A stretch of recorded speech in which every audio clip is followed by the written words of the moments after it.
Hello everybody and welcome to the Across the Stages podcast, brought to you by Absolute Motorsport Radio and also available on Absolute Motorsport TV. I'm James Casey and joining me today will be Joshua Suttill. We're going to be previewing the 2019 British Rally Championship by looking at the calendar and competitors for the season ahead. So here we are then, something completely different.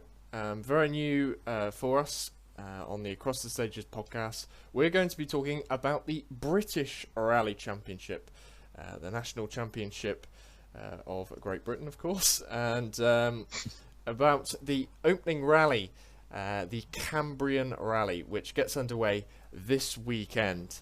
And just a little bit of context, if you're not a follower of the British Rally Championship, this season is quite important for British rallying in general because last year was an unfortunate season for the British Rally Championship, with a couple of events being cancelled. So in the end there were actually only 4 events that the drivers went to, and we saw a low level of participation as well. I think there were only 4 full-time R5 drivers, which of course is the top class in national rallying. So a really important year for British rallying to rebuild, and so far the signs are looking really, really positive. The Cambrian Rally has a good entry list, and the calendar has been completely reshaped for this season. So Cambria wasn't previously on it. It's the first time I think that it's been in the British Rally Championship. Then in March they're going to go to West Cork in the Republic of Ireland, again a new rally on the calendar. The Pirelli International Rally in Carlisle will be the third round. Then they're going to go to Ypres in Belgium, which has been on the calendar for quite some time now, and that's a popular event for many championships to go to. Then there's the Ulster Rally in August, and then they're finishing off with the Galloway Hills Rally in Scotland, and then they've got Wales Rally GB as a reserve event in case something goes wrong with any of the other 6. But I think that's a good calendar, a good mix of events: 3 tarmac, 3 gravel, plenty of parts of the UK and a little bit more covered. So I think that should be a good test that should encourage drivers to come along. Yeah, definitely. And let's just hope, like you say, that we don't need that Wales event, that all these events run smoothly. Like you say, it's such a critical time for British rallying, and I think we all just really want this season to go well. It started off, I think, pretty well in terms of entry lists. We have a pretty talented field, a bigger field than last year, so that's always good. And in terms of those entries, we have in Cambria, I think 13 entries for the BRC 1. Which is the R5 class, and Matt Edwards is coming back to defend his championship with M Sport. His teammate is going to be Alex Laffey, who was runner-up last season. And then we've got some returning faces in Tom Cave, who has just announced recently that he's going to do the full season, which is good to see. Tom Cave, a talented driver, no doubt. Has put in some cracking performances at Wales Rally GB and other WRC2 events. Then we've got David Bogey, who's been around for a long time.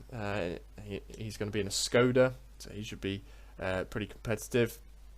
And then we've got some interesting ones. We've got Josh Moffat, who is the Irish tarmac champion of last year. He's going to be there. And for the opening event, we've got the Hellers, Pedro Heller and Alberto Heller, which that'll be really interesting to see how the Chilean drivers, brothers of course, get on against the Brits.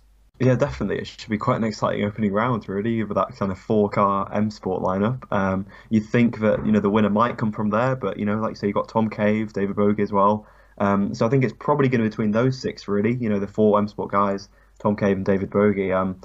Tom Cave would probably be my pick out of all those, but then again, he is driving in a Hyundai R5. They haven't quite had as much success as the Fiesta or the Skoda, so yeah, it's a really interesting dynamic. 3 cars up there, three different sort of manufacturers, and it's always good to see international drivers, even if it is a British Championship. It's really good for these guys to test themselves against, guys like Pedro Heller, who of course, has been driving for quite a long time and has faced some pretty tough opposition, elsewhere in the world. So yeah, it's looking in pretty good health.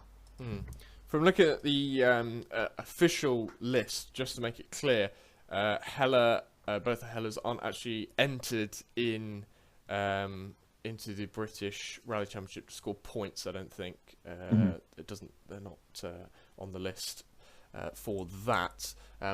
So in that respect, they won't take points off other people, but still going to be something to look out for.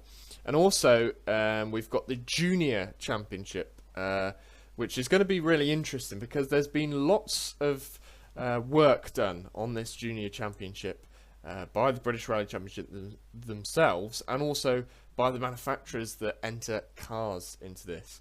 So Peugeot, their R2 car, which won the British Junior Championship last year with Steve Rockland, they're giving away up to €24,000 in prize money over the course of the season. I think per event they're going to be giving away four.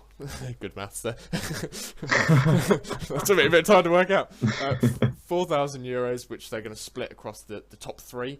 So a good amount of money there for the Peugeot drivers in the BRC Junior class, and also €60,000 for the Fiesta drivers. I think that's just the top Fiesta in the championship gets €60,000, which they could then put towards a Junior World Rally Championship run. And that's had a positive effect because we've got 12 BRC Junior entries into this opening event. And I think that those are some cracking incentives for drivers to join on. Definitely. I mean, it's all about sort of getting that ladder, isn't it? How do you sort of build a ladder in Britain for then drivers to move abroad? And it seems like a pretty good way to do it. Good stuff. And of course, the Junior Championship as well is going to change for 2020. They're going to, with the World Championship, they're going to go to a one-make Fiesta R2 Championship. So plenty of work has been going on with the juniors, and that is really good to see that we've now got this backing for young drivers to compete, and that's going to be really good. Hopefully we get to see an emerging British talent this year. But it's about time. Yeah, it is about time, isn't it? It has been a very long time since we've seen a real top UK talent. So yeah, with funding as well, isn't it? That's the crucial thing. A lot of these guys have the pace, but they don't have the funding, or they don't have the correct ladder. So yeah, hopefully things are beginning to change.